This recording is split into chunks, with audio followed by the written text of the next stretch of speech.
Hello folks, StreetCat74 here. Welcome back to the Basement of Solitude. So the other day I did Manhattan, and I figured I'd start off today with another one just because, right?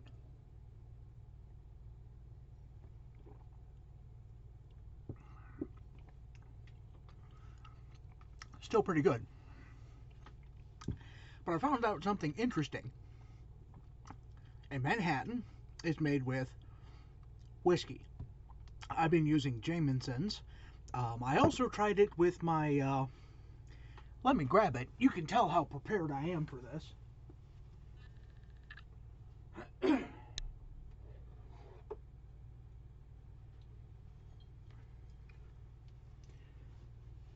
Some Not Your Father's bourbon, which I kind of like. It's about 86%. It's not quite as strong or bold as some of the others, and it has a wonderful vanilla finish. I think it's quite smooth, and I enjoyed it.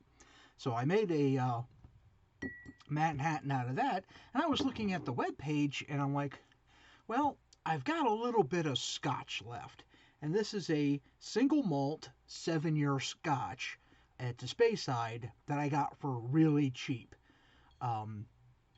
Where a Glenlivet is running about $42 a bottle, depending on your area. This stuff was $12, and it shows.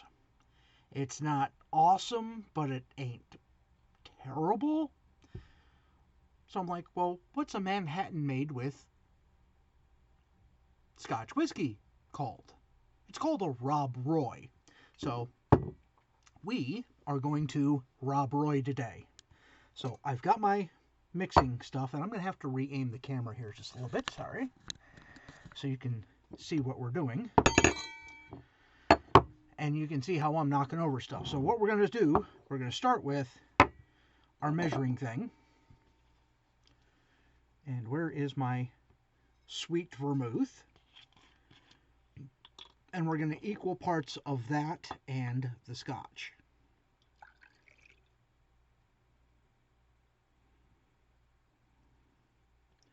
This is the only measuring implement I have, by the way.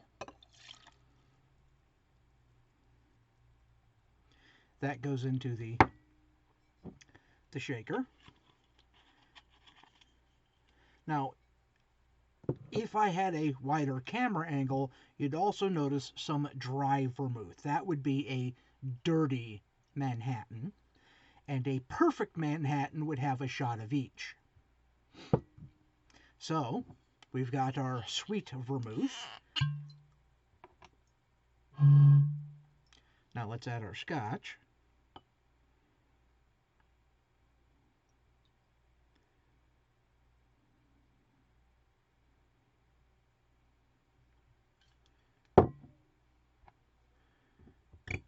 And as you can see, I don't have a whole heck of a lot of this left. Works pretty good as a mixer. I'm about to find out how it does in cocktails.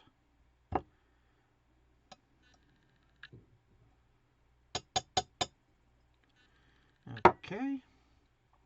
Now we're going to maraschino.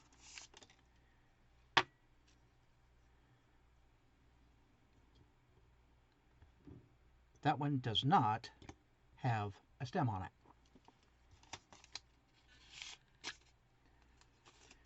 Now, just because I enjoy it, I'm going to add just a little bit of the cherry juice. And I'm also almost out of cherries. If you want to donate to help restock my bar, there'll be a PayPal link in the description. You can send me money at through PayPal at straycat_74@yahoo.com. So we've got what I believe is everything in here. Close that up. Give this a shake. And there's usually a little in the thing there. There we go. I know you probably should shake it a little more, but this one has a tendency to leak. It's one of the things I liked about my larger older shaker is A, it was larger, B, it was older, and C, it didn't leak until somebody lost the frickin' top. And that happened when the moving guy put all my stuff into storage and then stole $12,000 worth of my tools. The cap for that was one of the things that went away. And no, this cap doesn't fit. This is like if you fill it all the way up to the rim, this cap is like 1 ounce. The one that was over there, let me pull it over here. There it is. Let me show you the differences here. So this is the one I just used, and that holds about 1 12-ounce glass worth of stuff. This is my older unit, which is really tight, but I don't have the little cover here, and that would do a 2-ounce measure, and it had 3 lines for 1 ounce, 1.5 shot, and then 2, which was all the way up to the brim. And then it had that, but I'm missing the cover, and I haven't found one that fits. Not that I can afford it, being that I went from $60,000 a year to $11 an hour after 16 months unemployment. But that's not what we're here for today. This is a Rob Roy Scotch whiskey instead of bourbon or Irish whiskey. It's a much lighter color. You can probably see the cherry quite easily through there. Has a fairly decent nose on it.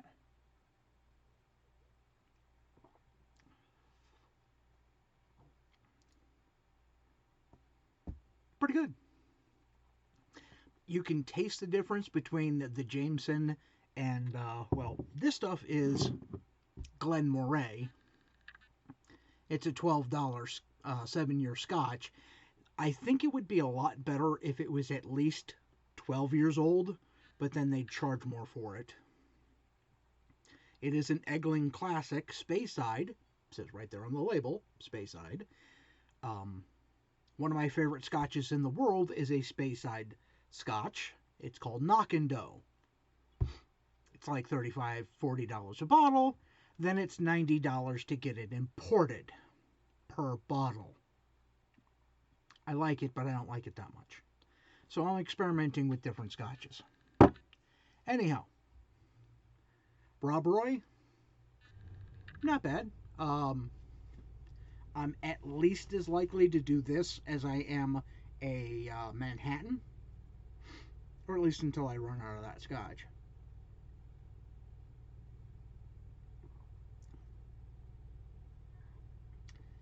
I was planning on doing a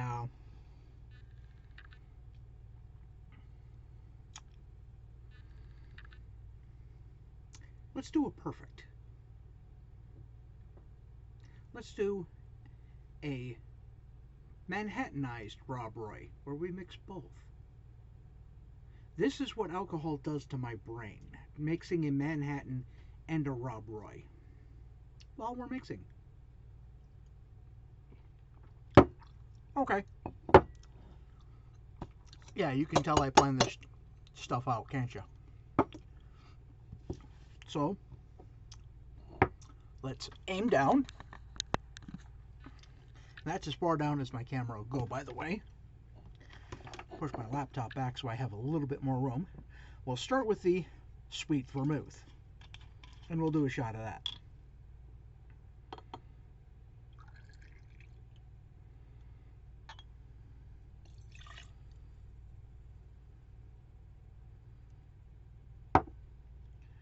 Then we'll come in with, and you'll notice the sweet vermouth is really quite low, whereas the dry vermouth is still rather full. We'll come in with a dry. And already you can tell a difference in the color. The sweet vermouth is very red, and the dry vermouth is quite clear.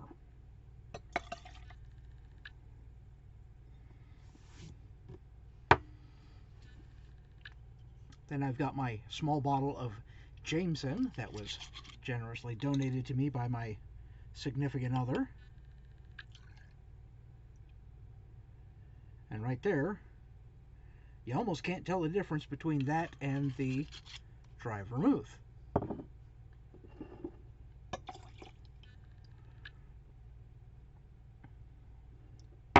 Okay, so far I've got 6 ounces of alcohol in me in the last 10 minutes. I love that sound.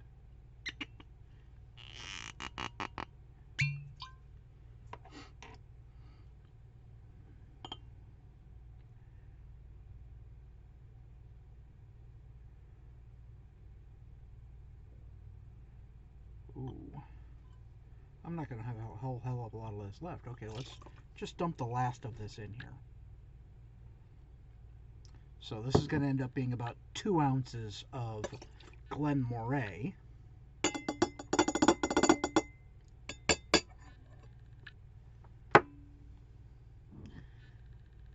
Dead soldier, we salute you. And now, since this is effectively a double, we're going to this one, aha, there we go, 2, and a little. Want to keep the cherries covered, at least partially.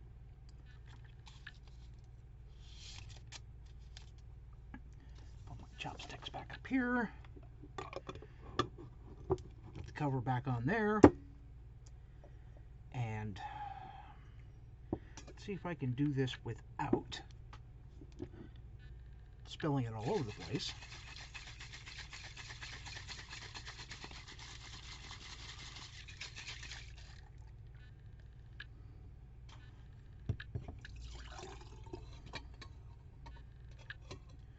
Okay, it was still leaking a little bit on me, so you're supposed to put ice water in these and then shake it so that it all tightens up so it doesn't spill, and I haven't done that.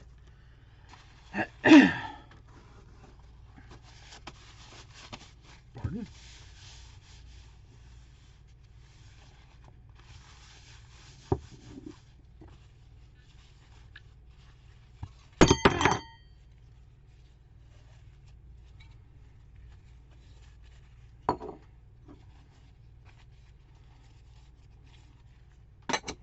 Okay, so I'm going to call this Roy Takes Manhatten. So we've got some pretty good color in here. I don't know if you're going to be able to see that. We've got 2, count them, 2 maraschino cherries. We've got Manhattan and a Roy, which are fairly close. Yeah, I can feel that 6 ounces of alcohol hitting me now. You know what I didn't add? Angostura Bitters. My bad.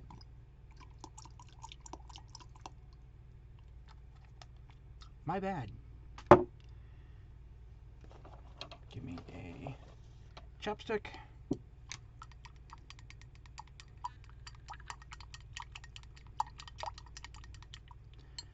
Completely forgot to add the bitters. I'm going to blame the alcohol on that one. Anyhow, Roy Takes Manhatten.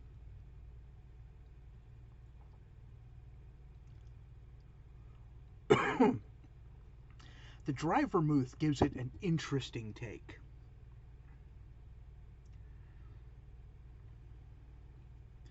I've done it with the Scotch. So that was an original Roy. Sweet vermouth and Scotch. And it was okay. I've done it with the Jamison and the sweet vermouth, and it was okay. The dry vermouth adds a completely different mouthfeel and taste to it. And I'm going to have to stop recording because at this point I now have 8 ounces of fairly high proof alcohol in me. And I'm going to start slurring my speech any moment now because I can feel the numbness coming down my arms. My ears haven't started to tingle, but my nose, no, my cheeks definitely are starting to go numb. Which means that's the point where I want to stop drinking for a little bit and I want to maintain that comfortably numb stage. I don't drink to excess. Matter of fact, this right here is more than I've drank since that last video I put out, and that was July 4th. More than a month ago. And this is pretty much the first alcohol I've had since then. So, I'm not a lush. I drink to get comfortable. I want to enjoy the drink, whatever it is. I'm not terribly picky. I joke a lot about needing a bottle of scotch and a winning lotto ticket.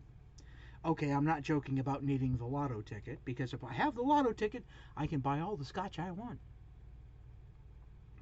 But if you like this content, please like, subscribe, hit the bell icon, send me money through Patreon or through PayPal. Actually, I think I disabled my Patreon. Yeah, after about a year of being on Patreon, I hadn't picked up even a single Patreon subscriber. So I canceled it.